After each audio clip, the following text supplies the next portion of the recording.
So malam ni 18 lah. Hadis yang terakhir tu sudah masuk 18.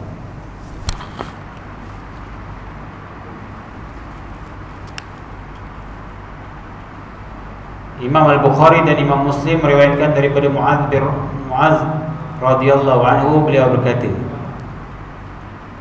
kuntu ridfan Nabiy sallallahu alaihi wasallam ala himar faqala ya Muaz hal tadri ma haqqullahi ala ibadihi wa ma haqqul ibadi ala Allah. Qultu Allah wa rasuluhu a'lam. قال فإن حق الله على العباد أن يعبدوه ولا يشركوا به شيئا وحق العباد على الله ألا يعذب من لا يشرك به شيئا. فقلت يا رسول الله أفلا أبشر الناس؟ قال لا تبشرهم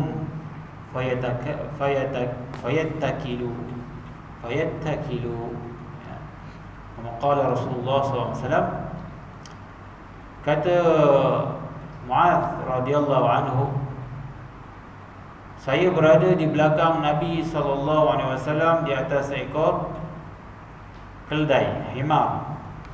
Baginda bertanya, wahai Muaz, adakah kamu tahu apakah hak Allah ke atas para hamba-Nya dan apakah hak para hamba ke atas Allah?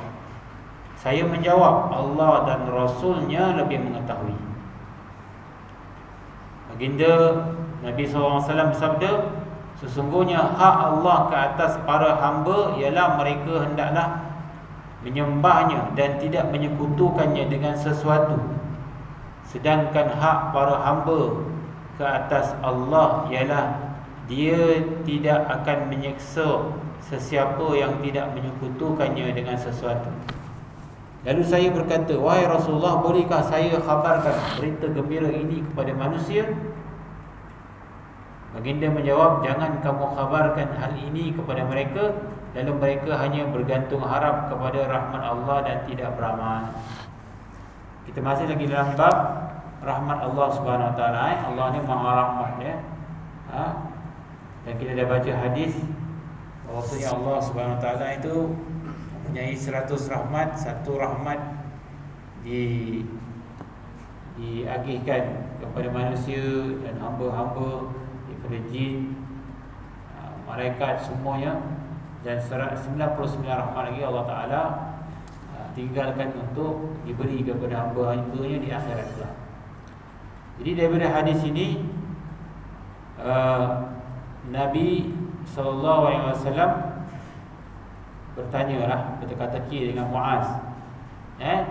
Bertanyakan, kamu tahu tak apakah hak Allah ke atas para hamba-Nya dan apakah hak para hamba-Nya ke atas Allah? Pertama sekali, hak Allah ke atas para hamba-Nya. Hak Allah ke atas para hamba-Nya ialah, iaitu para hamba-Nya itu hendaklah menyembahnya dan tidak menyekutukan, tidak mensyirikkannya dengan sesuatu. Itu hak Allah kepada kita. Perkara pertama sekali yang diminta iaitu ayya'buduhu wa la yusyriku bihi syai'a. Sembah Allah semata-mata, tidak mensyirikkan, tidak menduakan Allah Ta'ala. Syirik ni kita jangan nampak macam sembah berhala je. Bahkan kalau kita ada merasakan ada kuasa, yang sepatutnya kuasa itu adalah hak Allah, kita sandarkan kepada makhluk, itu pun boleh menjerumus kepada syirik. Seperti Allah Subhanahu Wa Taala boleh menunaikan segala hajat-hajat para hamba-Nya dengan mutlak, memberikan rezeki, memberikan kita rahmat-Nya, yang mana manusia tidak boleh menurunkan rezeki. Itu adalah hak milik Allah Ta'ala. Jadi kalau satu orang dia meminta secara mutlak kepada hamba Allah Subhanahu Wa Taala, maka dibagi jatuh pada perkara syirik. Di hal konteks ibadah ini kita kena lihat secara menyeluruh. Itu yang kita sebut iyyaka na'budu wa iyyaka nasta'in. Hanya kepada Engkau lah kami mengabdikan hidup kami. Itu saya suka terjemahkan, mengabdikan hidup kami. Kalau kita kata menyembah, kita mungkin ingat kan sembahyangnya perkara ibadat saja. Na'budu maksudnya mengabdikan hidup. Abdikan, menjadikan kita ni seorang hamba, abdi kepada Tuhan, mengabdikan diri kepada Tuhan. Jadi kita akan meminta kepada Allah Rabbul Jalil, jangan sekutukan Allah Ta'ala dengan sesuatu pun. Ya, berhati-hati kita kepada suara-suara ataupun ajakan-ajakan menyeru kepada kesyirikan, menyekutukan Allah SWT. Ya, kerana dia adalah hak Allah kepada hamba-Nya. Ya. Bahkan dalam Al-Quran Allah Ta'ala sebut Allah Ta'ala akan mengampunkan seluruh dosa hamba-Nya melainkan dosa syirik. Ini bahaya, tuan-tuan. Setengah ulama mufassir mengatakan dosa-dosa orang hamba ni, kalau dia lupa dengan minta ampun kepada Allah Ta'ala, kalau dia buat hal-hal amalan soleh yang lain, Allah boleh mengampunkan dosanya itu dengan amal ibadahnya. Innal hasanat yuzhibna sayyi'at. Kebaikan, amal soleh yang kita lakukan boleh memadamkan keburukan, dosa. Namun ada satu dosa yang tidak akan terpadam walaupun dengan amal soleh yang lain, iaitu syirik. Syirik tak boleh. Dia kena minta ampun, bertaubat dengan Allah Azza wa Jalla terhadap dosa-dosa syirik.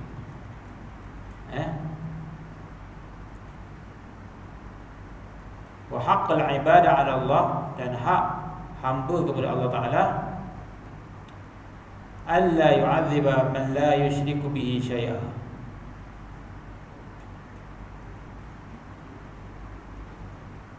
Iaitu dia, yakni Allah, tidak akan menyiksa sesiapa yang tidak menyekutukannya dengan sesuatu. Allah Ta'ala tidak akan menyiksa satu orang hamba yang tidak pernah menyekutukan Allah Subhanahu Wa Ta'ala. Ini disebut dalam hadis yang sahih, ya.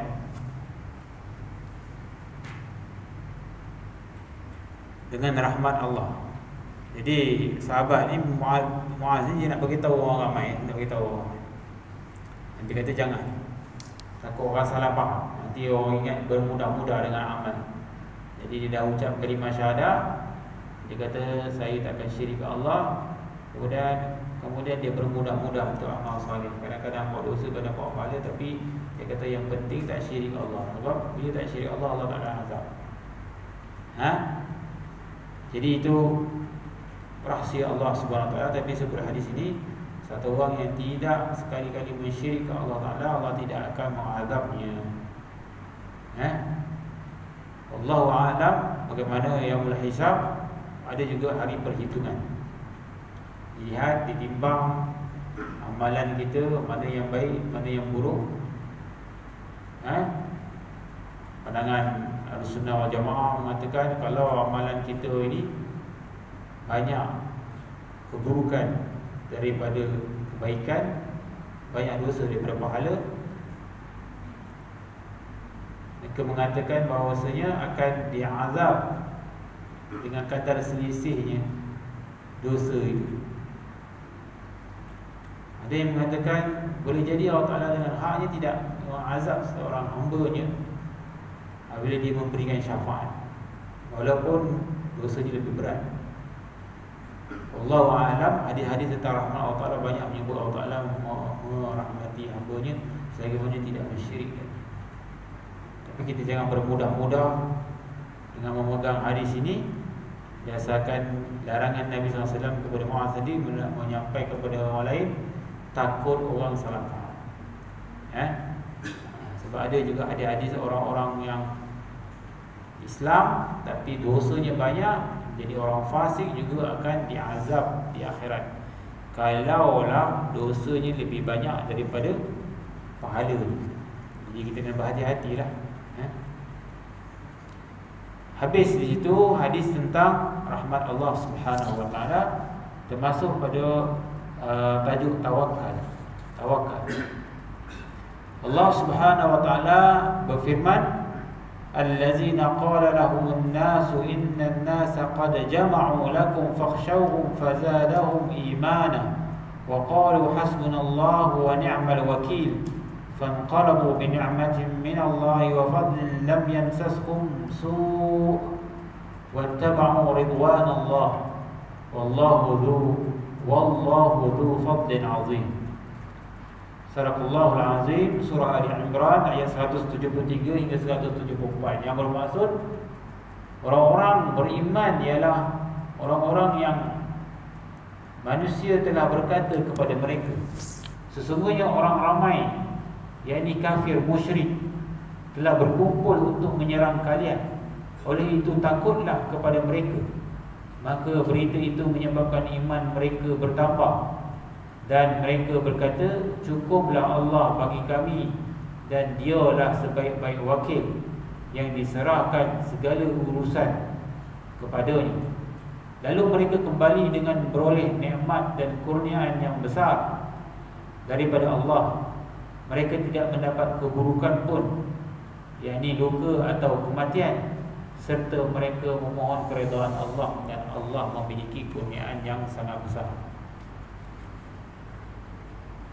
Dimulakan dengan ayat Quran ini, ayat 173-174 daripada surah Ali Imran, menceritakan tentang konsep tawakal. Tawakal. Salah satu ciri orang-orang soleh ini, tawakalnya tinggi, ya. Tawakalnya tinggi pada Allah. Tapi kita kena fahamlah konsep tawakal ni apa. Tawakal tidak akan datang melainkan setelah seseorang itu berusaha, kemudian dia bertawakal kepada Allah Ta'ala setelah dia berusaha. Tawakal tidaklah maksudnya serah bulat-bulat tanpa adanya usaha daripada manusia. Allah Ta'ala tidak akan memberikan kejayaan kepada kita, taufik, sehinggalah kita berusaha untuk memperoleh taufik itu, ya. So ni datang konsep tawakal. Setelah kita bulatkan keputusan kita mengikuti semaksimum mungkin ketaatan kepada Allah Ta'ala, dan kita yakin itu adalah jalan yang benar, jalan perjuangan para Nabi dan para Rasul, maka kalau ada halangan dan rintangan yang mengancam kita, cabaran yang mengancam kita, kedudukan kita, maka kita diminta untuk membulatkan tekad, iaitu bertawakal kepada Allah Azza wa Jalla. Dan memang jalan para Nabi dan para Rasul ini jalan yang penuh dengan duri dan rintangan. Seperti Nabi sebut dalam satu hadis, sedahsyat-dahsyat manusia yang terkena ujian adalah para Nabi dan Rasul, ya. Sebab itu musibah ni tuan-tuan ada banyak rahsia. Rahsia adalah rahsia daripada sisi Allah Ta'ala. Kita tidak berhak meletakkan yang ini musibah ni sebab apa, kita tak tahu, ya. Tapi kalau datang pada orang beriman, Allah Ta'ala nak tinggikan darjat kita lah. Semua sahabat dia tinggikan darjat kita. Nak tengok kita sabar atau tidak, kan. Berdasarkan dalam firman Allah Ta'ala sebut, allazina idza asabatuhum musibatun qalu inna lillahi wa inna ilaihi raji'un. Berita gembira kepada orang yang beriman, yang mana apabila ditimpa satu musibah, dia sebut inna lillahi wa inna ilaihi raji'un. Jadi orang yang bersabar ni terhadap ujian ni, Allah tinggikan darjat dia. Ada kadang-kadang musibah ni Allah tak beri kerana dosa je, ya. Ada kadang-kadang musibah Allah tak beri ni untuk bagi dia lebih sabar, lebih cekal, lebih tabah, lebih kuat pergantungannya pada Allah Ta'ala. Jadi dia banyak rahsia, ya. Kita tak boleh cakap ni musibah ni macam baru ni lah. Musibah kita ni, saudara-saudara kita tiba musibah banjir, kita doakan mudah-mudahan Allah Ta'ala meringankan keperitan mereka, hidup mereka, musibah yang sangat besar, sehingga 8 negeri terlibat. Kita doa Allah Ta'ala angkat kesusahan yang ada pada diri mereka. Jadi kita tak tahu ni sebab apa. Jangan kita kata ini semua sebab dosa lah mereka ni. Apakah kita rasa kita ni suci? Kita tak kena kita suci? Kita tak ada dosa ke? Jadi ini jangan ambil kerja Tuhan, Ini Allah punya kerja. Allah yang tahu sebab apa. Ada juga musibah ditimpa kepada para Nabi. Kita nak kata dia banyak dosa ke? Jadi kadang-kadang kita ni suka benda yang tak perlu kita komen, kita komen. Kadang-kadang kalau musibah tu kena pada kita, kita kata ini Allah Ta'ala tinggikan darjat. Tapi kalau kena ke orang lain, kita kata ini sebab dosa yang mereka lakukan. Tengok, orang lain pun boleh cakap macam tu juga kita. Jadi tak selesai. Jadi seeloknya cara kita nak muhasabah diri. Kalau kena kat kita, kita muhasabah. Mungkin Allah nak tegur kita, ni dalil ke jalan lain.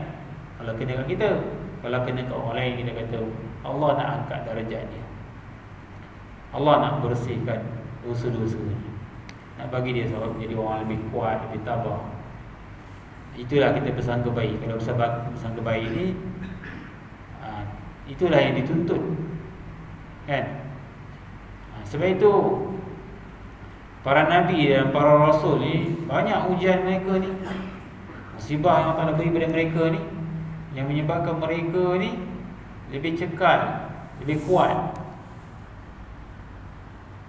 Nabi Ayub alaihissalam sakit selama 18 tahun, disebut oleh Ibnu Katsir Qasasul Anbiya.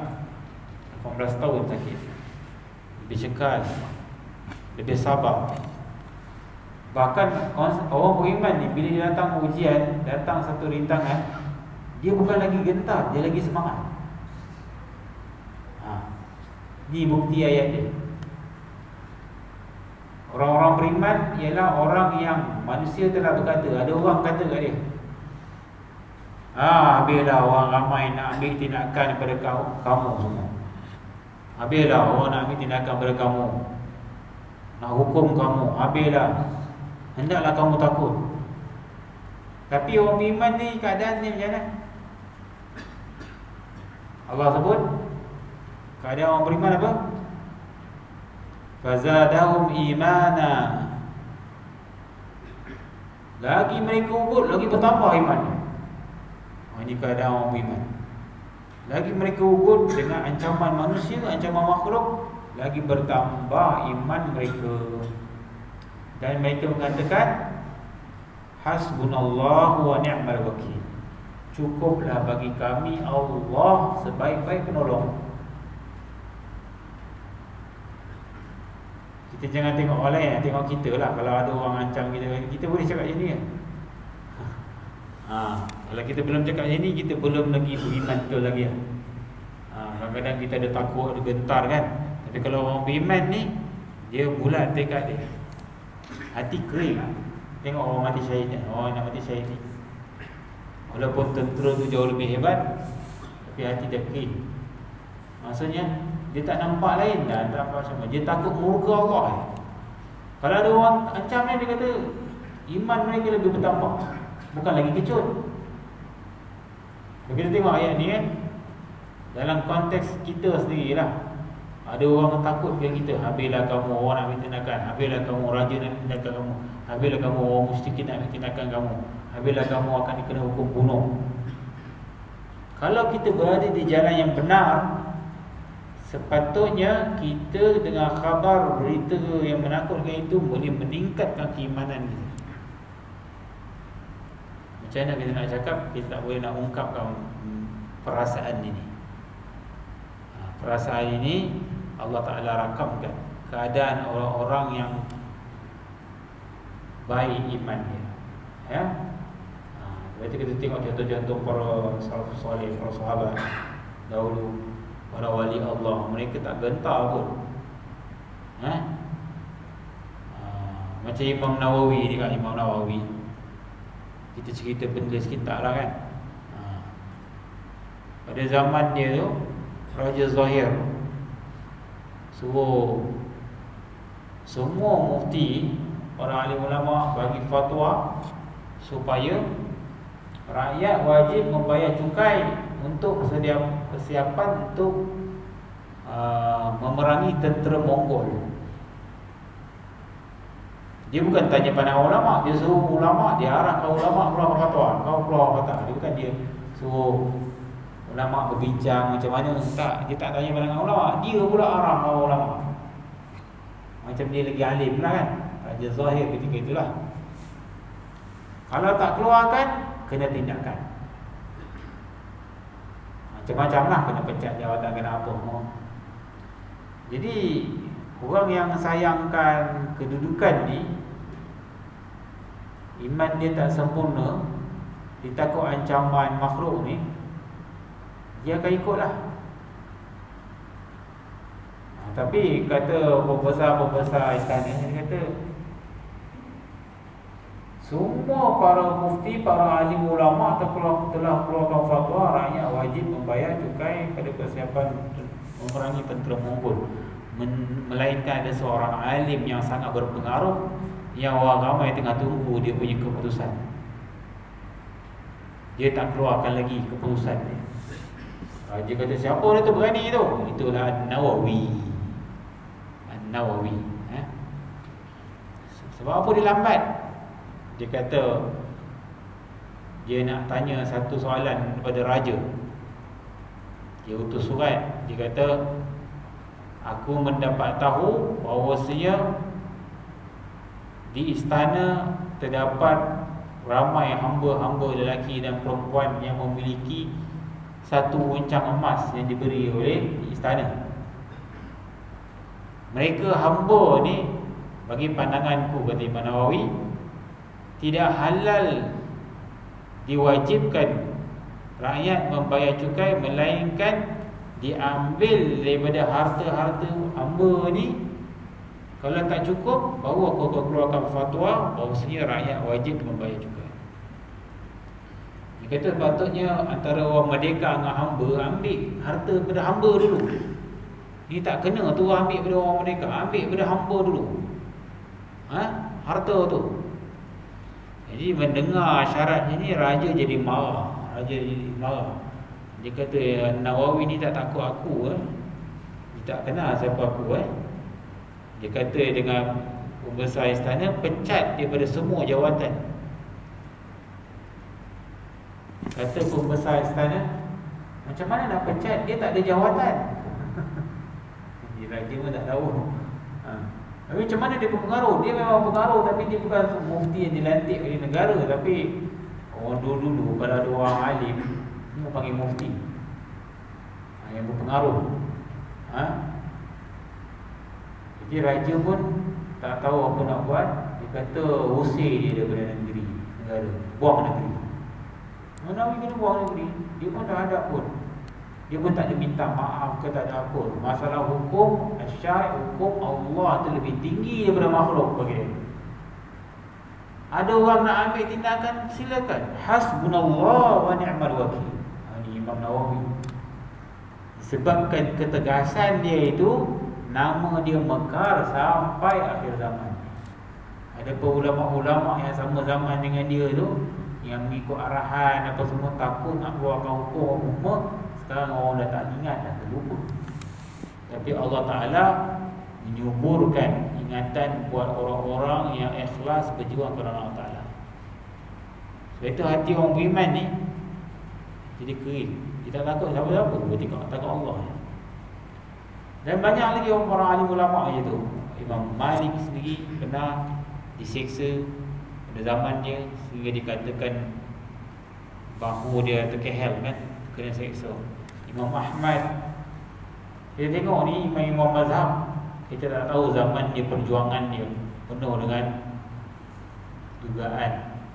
rintangan nak berjuangkan sunnah Nabi SAW. Imam Ahmad ketika zaman itu, pemerintah ketika itu bermazhab Mu'tazilah, Al-Mu'tasim. Dia mewajibkan setiap daripada rakyat dia berpegang kepada ajaran mengatakan bahawa Al-Quran itu adalah makhluk. Dan dia minta semua para mufti bagi pandangan begitu. Imam Ahmad kata tak halal aku cakap begitu. Al-Quran bukan makhluk, Al-Quran kalam Allah, dia bukan makhluk. Disebabkan kata-katanya begitu, diseksa, lalu suruh tarik kata-katanya. Aku tidak akan tarik. Dan bila diseksa Imam Ahmad, dia kata hasbunallah wa ni'mal wakil. Cukuplah bagi aku sebaik-baik, cukuplah bagiku Allah sebaik-baik penolong. Ini adalah kalam orang-orang soleh, yang mana mereka baca ayat ini. Kalau mereka dalam arti kata nak memperjuangkan agama ni, mereka disiksa, mereka akan sebut ayat ni, ayat yang Allah sebut. Orang yang ada iman, bila tegak, dia tekad nak buat, nak tegakkan agama ni. Bila ada orang ancam dia dan dia yakin itu ajaran betul, orang ancam dia, kau ubah fikiran kau, orang ini dia akan iman dia makin tinggi. Dia kata cukuplah bagi aku Allah ya. Nak ambil tindakan silakan, tapi Allah sebaik-baik penolong. Dan kalimah ni bukan kalimah yang baru. Sebenarnya para Nabi Rasul dahulu pun mereka sebut kalimah ni juga. Jadi baca Nabi Allah Ibrahim alaihissalam, kan, banyak ujian ya. Nabi termasuk daripada Nabi Ulul Azmi yang banyak ujian. Tapi Allah Ta'ala sebut fa'atammahun. Nabi Ibrahim ni telah berjaya lulus pada semua ujian-ujian yang Allah Ta'ala beri pada baginda. Disuruh untuk sembelih anak, disuruh untuk tinggalkan isteri dan anak yang masih kecil. Bahkan dalam riwayat sebahagian tafsir mengatakan Nabi Ibrahim ni dijumpa anak bini dia ni 4 kali dia jumpa Hajar dengan Ismail. Semua diberitahu Allah bagi berdakwah sana 4 kali dia betul dalam hayat. Banyak ujian ni. Satu ketika dahulu dia pernah berdakwah pada kerajaan Raja Namrud sehingga ditangkap dia dan mahu disiksa.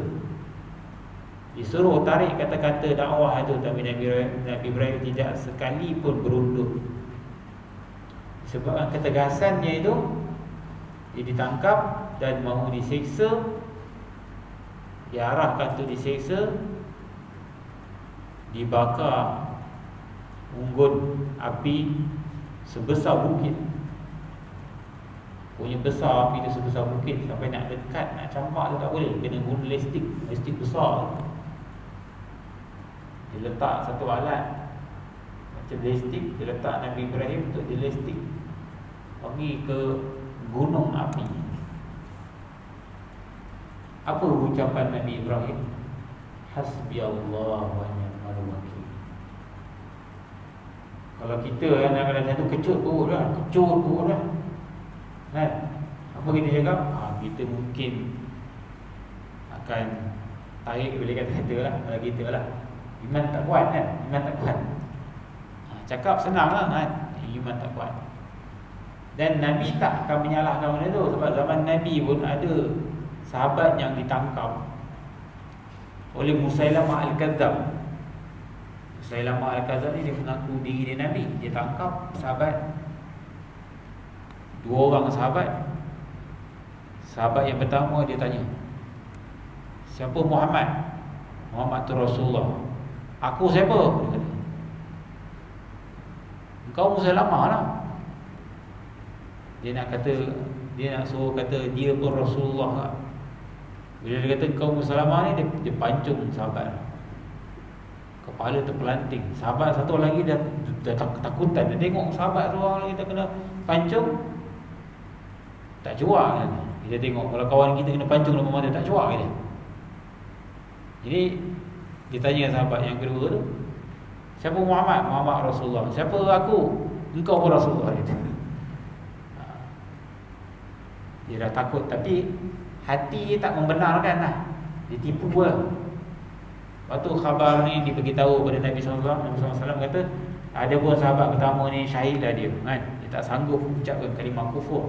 Tapi sahabat kedua ni dia ucap tu, tapi hati dia tak membenarkan. Nabi pun memberi kemaafan. Nabi kata dia pun tidaklah kufur dengan ucapan, tapi sebab Islam ni juga menjaga nyawa juga. Disuruh menjaga nyawa.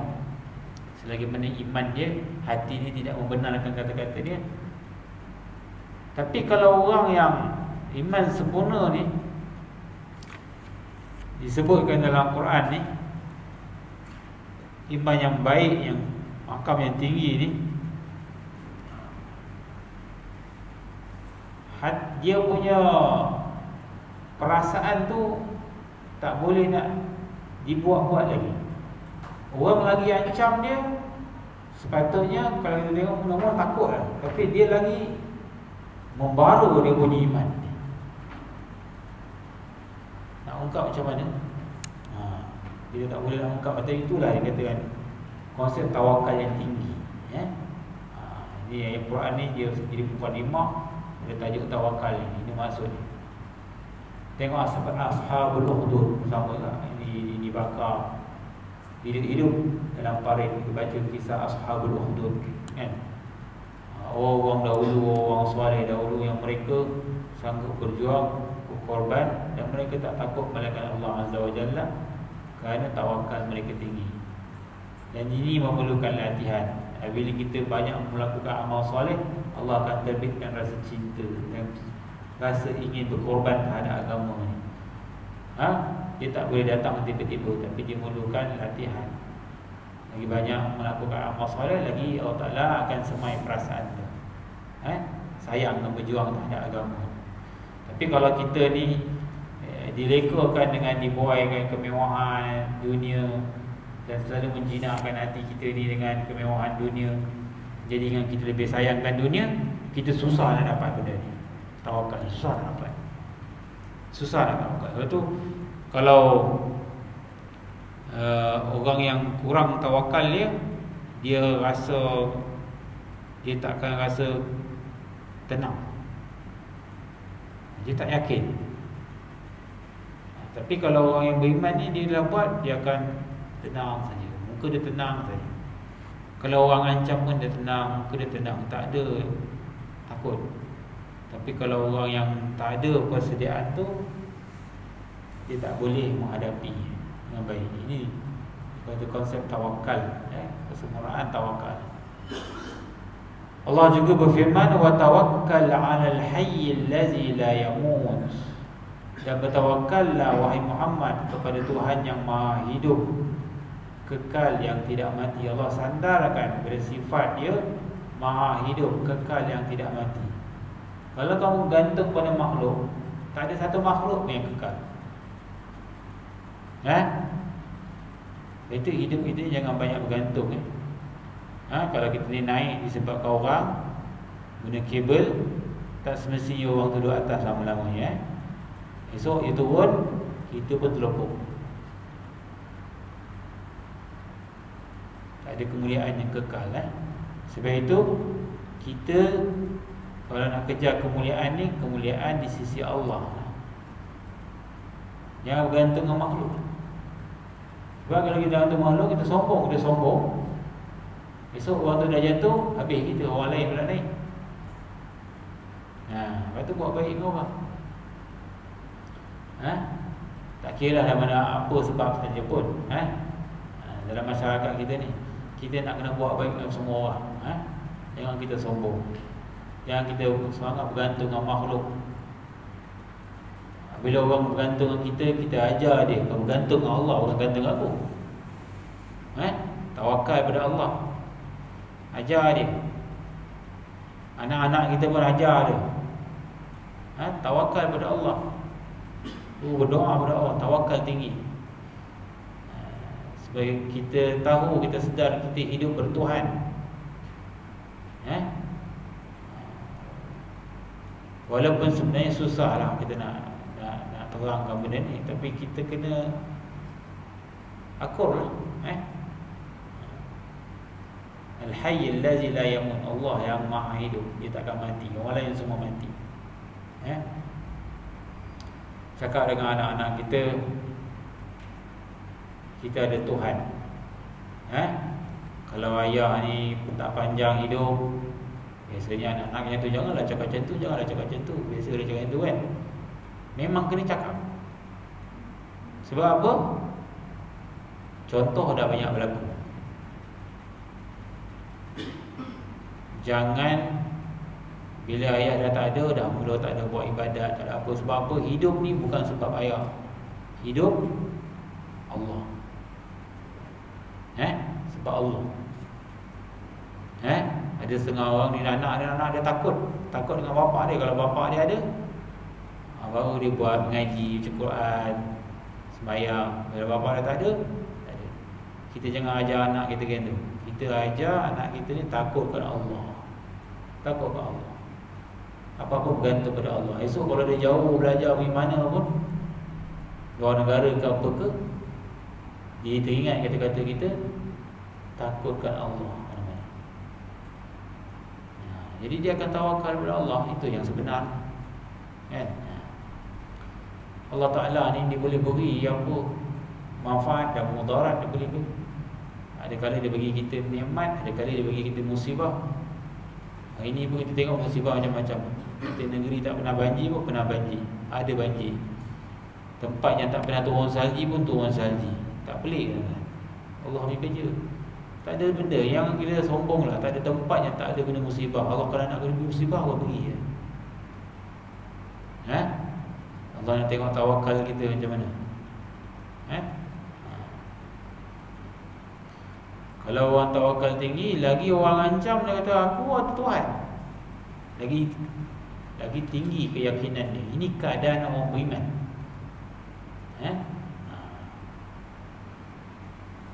Wa 'ala Allahi falyatawakkalul mu'minun, dan hanya kepada Allah sajalah orang-orang beriman itu perlu bertawakal. Allah sebut apa? Allah tak kata wa 'ala Allahi falyatawakkalul muslimun, tak ada. Falyatawakkalul annas, tak ada. Allah kata al-mu'minun, hanya kepada Allah sajalah orang beriman tu bertawakal. Maksudnya khusus untuk orang beriman, dia hanya nampak Allah.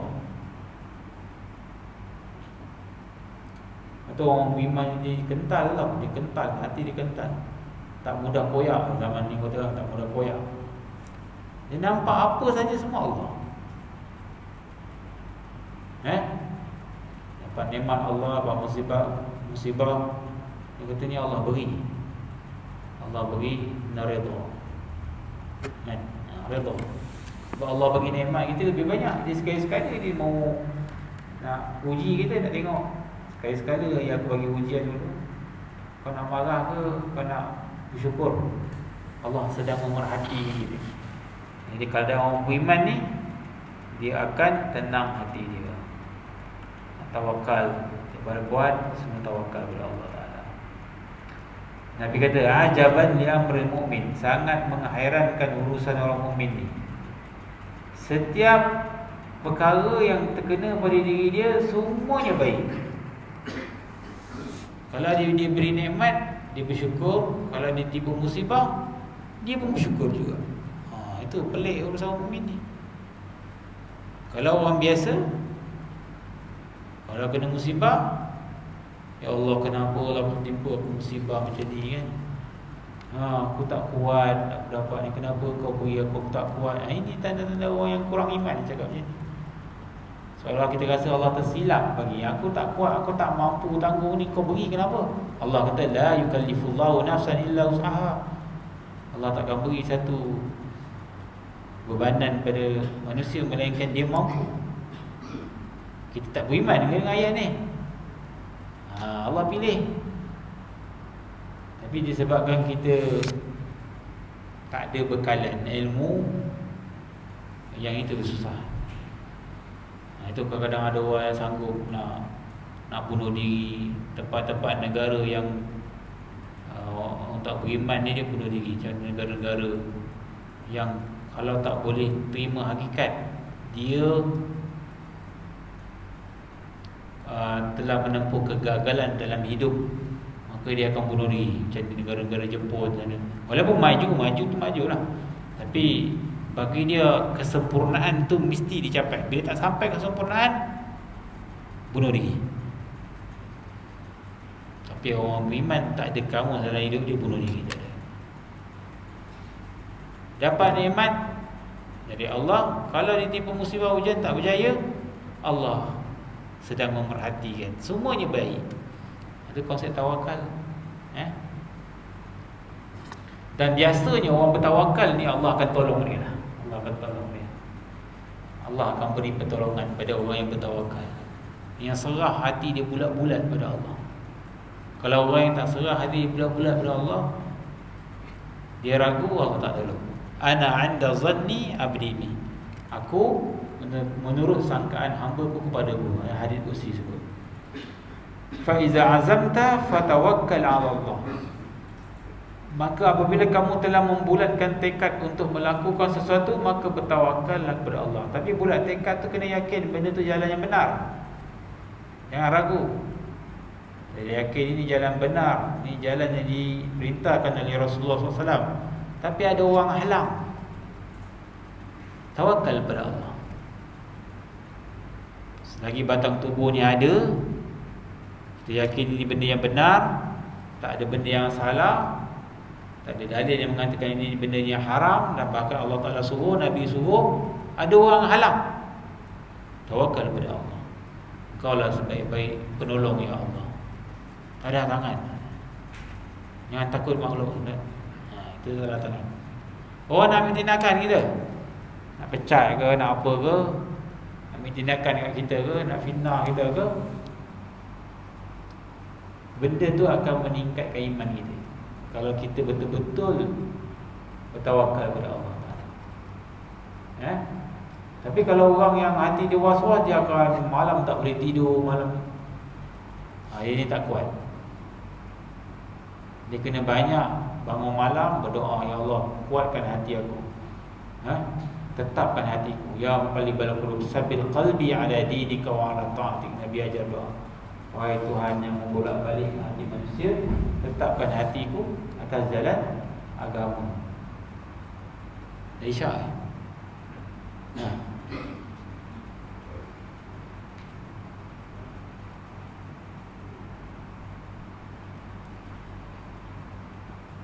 Wa man yatawakkal 'ala Allah fa huwa hasbuh. Dan sesiapa yang bertawakal kepada Allah, nescaya Allah adalah pencukupnya.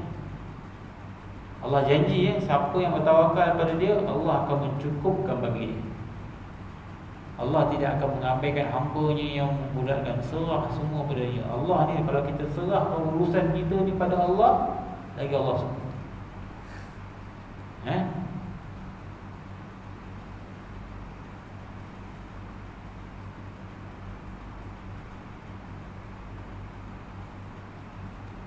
Serahkan segala urusan pada Allah Subhanahu wa ta'ala. Fa huwa hasbuh. Allah Ta'ala akan mencukupkan kita. Sebab dah ada orang terdahulu yang begitu, yang Allah Ta'ala beri pertolongan pada mereka. Tengoklah Imam Ahmad, dia di penjara, diseksa sampai dia wafat dalam penjara. Tapi sampai hari ini pendukung mazhab dia dah tak ada. Orang kata Imam Ahmad pejuang Ahlus Sunnah wal Jamaah, Imam Ahlus Sunnah. Pada zaman dia pernah seksa. Ucapan dia hasbi Allah wa ni'mal wakil. Allah tidak akan padamkan kisah orang yang berjuang atas jalan Allah. Walaupun pada zaman dia orang hina dia, mencela dia, tapi Allah tak akan padamkan dia punya kisah pengorbanan. Sampai hari ini orang kenang Imam Ahmad, salah satu daripada pendukung mazhab Imam Ahmad Hanbali, mazhab 4. Imam Malik pun pernah disiksa. Semua biasanya orang-orang soleh ni akan diuji macam-macam. Tapi kalau mereka ini dibekal dengan sifat yang baik, sifat takwa dan tawakal tinggi, Allah Ta'ala akan memberikan maqam yang tinggi pada mereka, dan mereka tidak akan gentar. Imam Abu Hanifah pernah ditawarkan satu jawatan, dia panggil Qadi Qudah oleh raja ketika itu. Qadi Qudah ni ketua hakim negara lah, okay. Jawatan tinggi tu, ketua hakim negara. Kata Imam Abu Hanifah, manusia semua bila berebut dengan jawatan ni. Dia pula mensyarat kepada raja, kalau nak nanti aku dengan syarat, aku akan berhukum dengan, selagi mana aku berhukum dengan firman Allah dan sabda Rasulullah SAW, maka engkau sebagai pemerintah pun kena ikut aku, sebab aku berhukum dengan Allah dan Rasul. Kau nak terima tak terima? Raja pun kata, raja ni nak jadikan dia merdeka, kan? Ada dia punya kepimpinan politik ni, dia nak tengok siapa yang dia boleh tunduk, kan? Tapi Abu Hanifah dia kata, aku takkan tunduk melainkan apa yang disebut oleh Allah dan Rasul. Sekarang kau nak lantik aku lagi tak? Dia kata, tak payah. Jadi Imam Abu Hanifah pun tak hadap jawatan dia kata, aku yang penting aku nak buat satu benda, apa yang diredai oleh Allah, apa yang disebut oleh Rasul. Kalau tak boleh nak terima pandangan aku ni, jangan lantik aku jadi sebagai ketua hakim negara. Orang yang ada kuat iman ni tak hadap jawatan-jawatan. Sebab apa? Bagi dia Allah Ta'ala dah bagi sinaran hidayah dalam hati dia, dia nampak kebesaran Allah. Dia tak gentar pun. Orang yang ikhlas ni dia takkan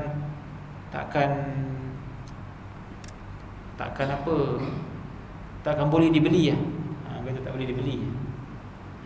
Orang cuba nak beli dia, tak boleh. Tawakal tinggi, tuan-tuan. Tawakal tinggi. Dia kadang-kadang bukan orang besar, orang biasa pun boleh jadi macam tu, kan? Kalau tawakal tinggi boleh, kan? Macam baru ni kan, siapa Abang Biba kata, bantu masa banjir ni kan, dia seorang-seorang ni pergi. Orang nak bagi dia bantuan, dia kata, apa bagi kat saya bagi masa banjir, kata. Saya tak nak terima, kata. Kalau setengah orang tu, baguslah bagi kat aku, kan? Bagi kat dia lagi bagus, kan? Dia tak ada. Yang tanda orang ikhlas. Tanda orang ikhlas. Dia bukannya kadang-kadang orang yang mestinya orang gula. Kadang-kadang orang biasa ni pun, sebab dia ada ilmu, dia amal, insya-Allah Allah Ta'ala bagi dia ikhlas. Allah Ta'ala akan bagi dia kemuliaan di sisi dia. Sebab itu setiap daripada kita boleh jadi begitu. Penting kita nampak kebesaran Allah. Nampak kebesaran Allah, tawakal tinggi pada Allah Azza wa Jalla. Okey, tuan-tuan, sekadar itu saja kongsian kita pada malam ini. InsyaAllah kita akan sambung pada siri-siri untuk malam seterusnya. Ada soalan, tuan-tuan? Sebelum kita tutup.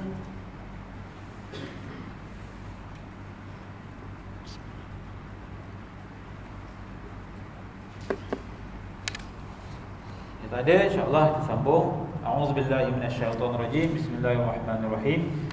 Alhamdulillahirabbil alamin, wassalatu wassalamu ala asyrafil anbiya'i wal mursalin wa ala alihi wa sahbihi ajmain. Allahumma inna nas'aluka 'ilman nafi'an wa rizqan thayyiban wa 'amalan mutaqabbala. Allahumma arinal haqqa haqqan warzuqna ittiba'ahu wa arinal batila batilan warzuqna ijtinabah.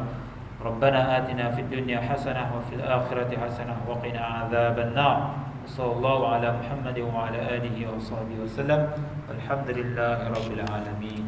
Aqulu qawli hadza wa astaghfirullah li wa lakum. Wabillahi taufiq wal hidayah. Wassalamu alaikum warahmatullahi wabarakatuh.